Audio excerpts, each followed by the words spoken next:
The test is in 4 parts: Part 1, Part 2, Part 3, and Part 4. Now look at Part 1. Part 1. You will hear a conversation between a man and a woman. The woman is talking to the man regarding a job in a hotel. First, you have some time to look at questions 1 to 6.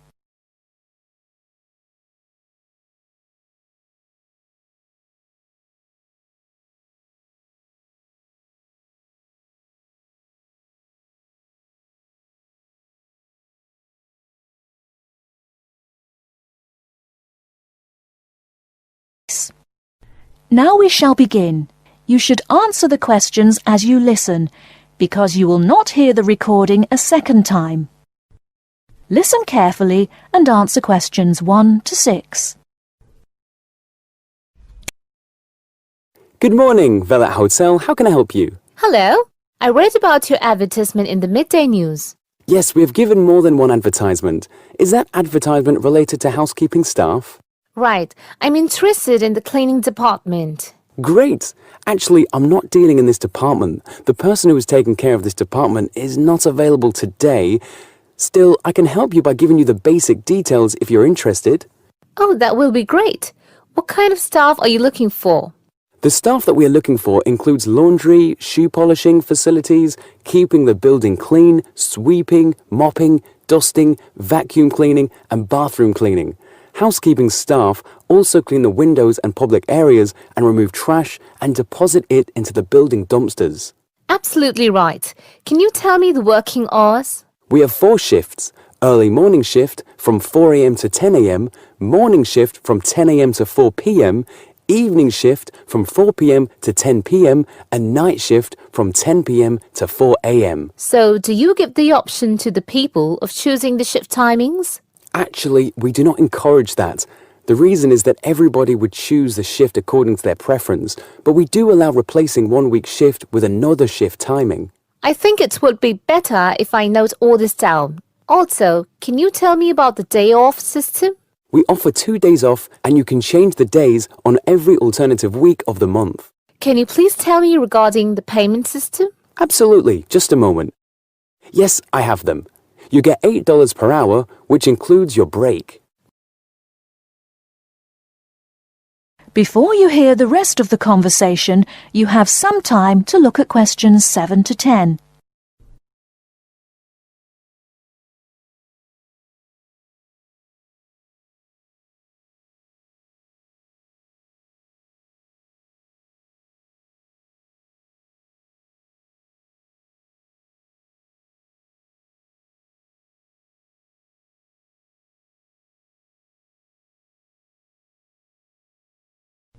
Now listen and answer questions 7 to 10.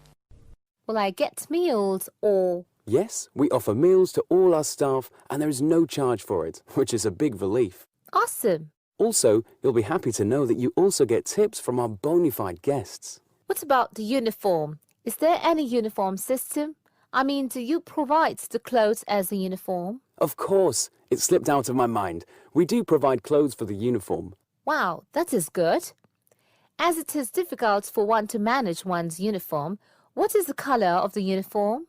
Green shirt and cream trousers, no prints, just plain. Oh, I forgot to ask about the date. From when can I join? Can you hold for a minute? You can join from the first week of next month. You know the weather is improving. Perfect. I'm free from next month. Great. But I would like to inform you that you have to call again and speak with Miss Samantha Bradshaw, as she's the manager who is dealing with housekeeping department. She'll guide you as to when you come for the interaction with the manager. Not a problem. What time should I call again? You can call her after 2 days, as on that day she'll have time to interact with you. So shall I call back on the same number? No, I'll give you her number. The number is +044 888 333 5385. Okay, I will call her. Do tell her about all information which I've given you, and also you'll be asked some verification questions. Not a problem. Thank you very much. You are most welcome. That is the end of Part 1. You now have half a minute to check your answers.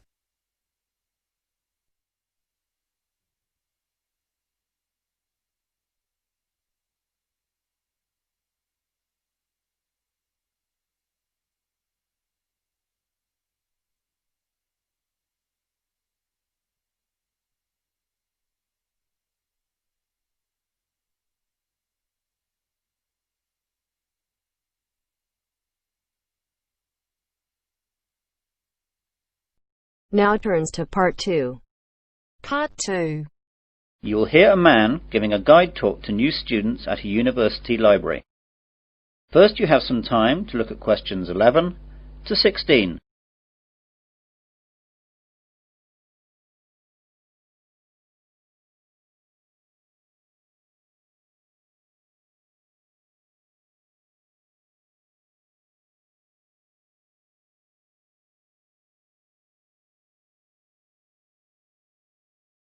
Now listen carefully to the guide talk and answer questions 11 to 16. Good morning, everyone. I'd like to welcome you all to Wesley University Library. This is a 20-minute tour around the library to show you all the facilities and all you'll need to know to start off your life here as a student at the university. What I'll start by doing is telling you about what you need to do to join the library. Then I'll briefly tell you about our facilities, and then I'll guide you quickly round and show you everything. So, to join the library, you need to go to the reception between the hours of 9 AM and 5 PM. After that, the reception closes, though all the other facilities will stay open until 10 PM. At the reception, they'll give you an application form. After you fill that in, you'll have to give us the fee of £5, which you have to give us every year that you're a member of the library. We will also need to see your university card to confirm that you're a student of the university. And finally, we'll need 2 passport photos, one for our records and the other for your library card. You will need to do all this as soon as possible so you'll be able to use the facilities at once.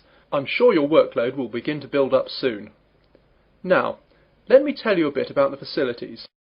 The library opens daily from 8 AM to 10 PM, though, as I told you earlier, the reception operates only between the hours of 9 AM and 5 PM. Although this is extended to 6:30 PM on Fridays to give students more time to organise their book requirements for the weekend. The reception is closed on Sundays. Undergraduate students are permitted to take out 4 books at any one time, and each book may be borrowed for a period of 2 weeks. Postgraduates may borrow 6 books at a time. Borrowing time can be extended by a period of 1 week per book if the student comes into the library in person with the book in question so it can be re-stamped. We do not renew book borrowing over the phone. If you are late in returning any book, then you will be charged a fine of £2 for every week that you are late. You won't be able to take out any other books until this fine is paid. This is not a method of earning money for the library, but merely what we have to do to ensure that all students have access to all the books that they will need. You now have some time to look at questions 17 to 20.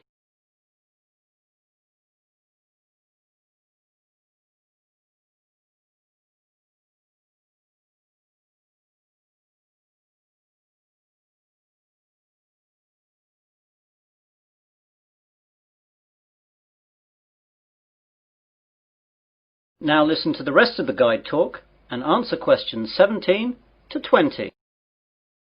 OK then, on to the layout of the library. We're on the ground floor of the library at the moment.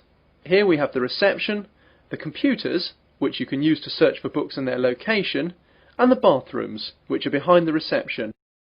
The rest of the ground floor is taken up by the non-lending section of the library.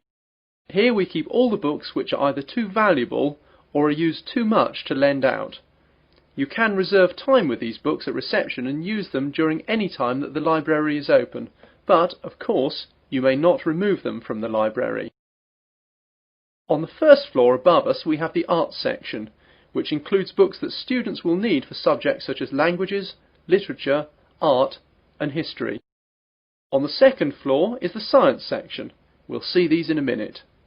Of course, individual departments will usually have their specialist libraries in their buildings, though the computer catalogues here will list them so you know where to find everything, whether it's here or in the specialist libraries. Finally, in the basement we have the stack system, which contains the university collection of magazines and journals that we have collected and to which we subscribe. If there's anything that we do not have or that you can't find, please go to reception and let them know the details. The university operates a swap system with other universities, and we can arrange for volumes that we do not possess to be sent here on a limited loan. Well, those are the basic details about the university library. That is the end of part 2. You now have half a minute to check your answers.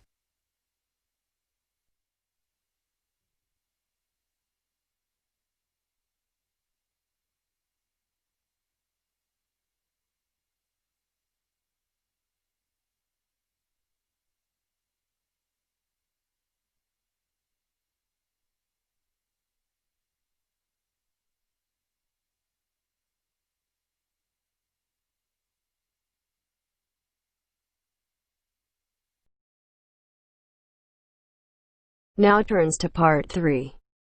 Part 3. You will hear two teachers talking about the work experience program for their students. First, you have some time to look at questions 21 to 25.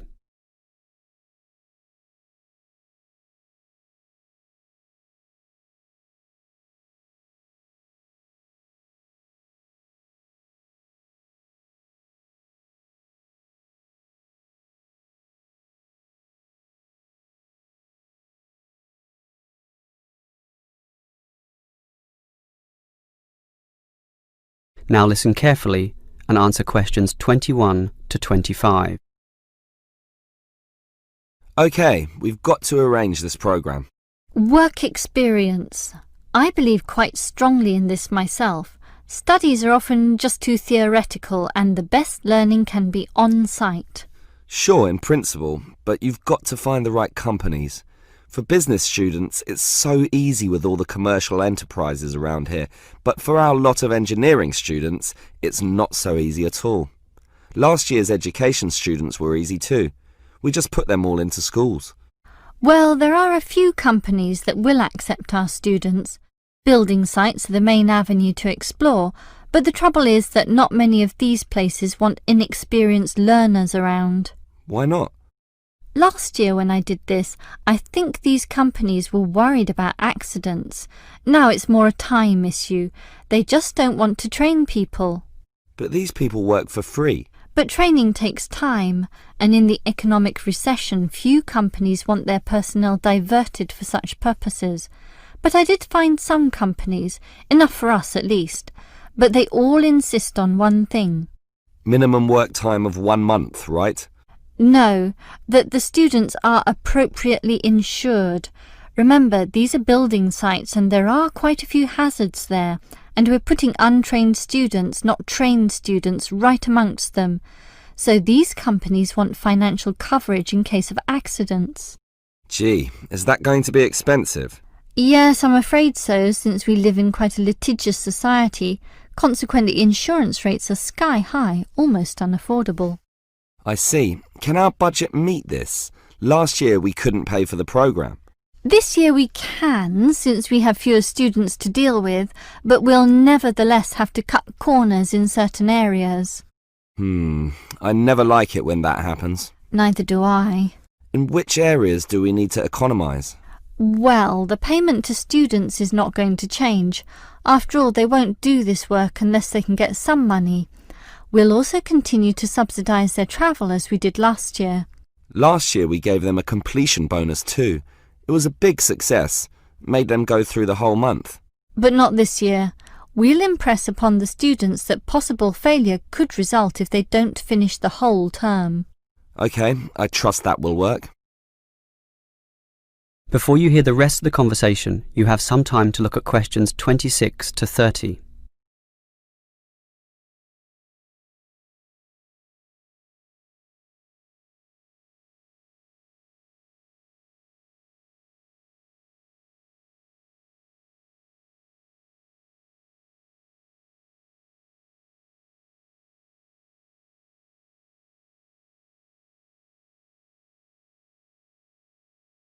Now listen and answer questions 26 to 30.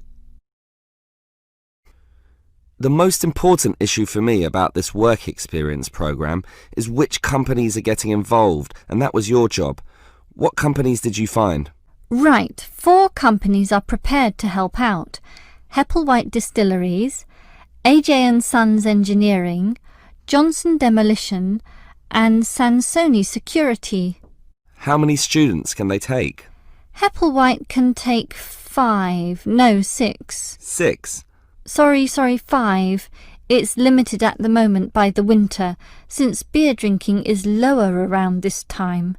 As for AJ and Sons, that would be 7. Last year it was 17. Not this year, I'm afraid. The other two places are 6 and 6, which makes up everyone, 24 of them. Right. What about starting dates? That's the problem. They cannot all start and finish on the same date, which makes this a little hard to dovetail with the academic semester. Hepplewhite can accept its cohort around August 15th. AJ are a little later, starting 5 days later, in fact. The 20th. Actually, the 21st is what they said. And the other two? The demolition company can start earlier, the start of the month, the 1st, and the security firm will start 3 days later on the 4th. OK, that sounds good. And will all our students work for 1 month? Well, remember, it doesn't have to be a full month, but just long enough to meet syllabus requirements. So, how long is Hepplewhite going to use these students? They said 3 weeks, maybe 4 weeks if we want it. We want it. Tell them the longer option is necessary. Sure. I think they'll accept that. The students will probably buy some of their product, which will make the owners happy. As for the engineering company, it's giving 24 days. That's fine. And the demolition company? They're saying 2 weeks, 14 days. Impossible. The students can't complete their projects in such a short time. You'll have to be stronger. Tell them minimum 18 days. All right. The owner seems reasonable. He'll probably accommodate us if I throw in a few incentives. That leaves the security company, which is offering... Let me guess. 3 weeks, 21 days. Almost. 22. Ha! I was close with my guess of 21. Just 1 day off.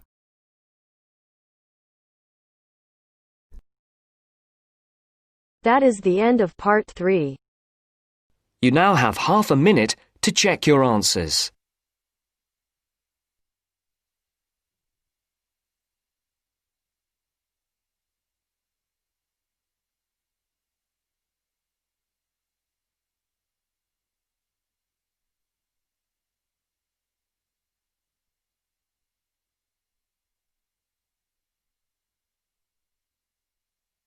Now turns to part 4. Part 4. I've asked you here just to remind you about this Friday's field trip. First, you have some time to look at questions 31 to 40.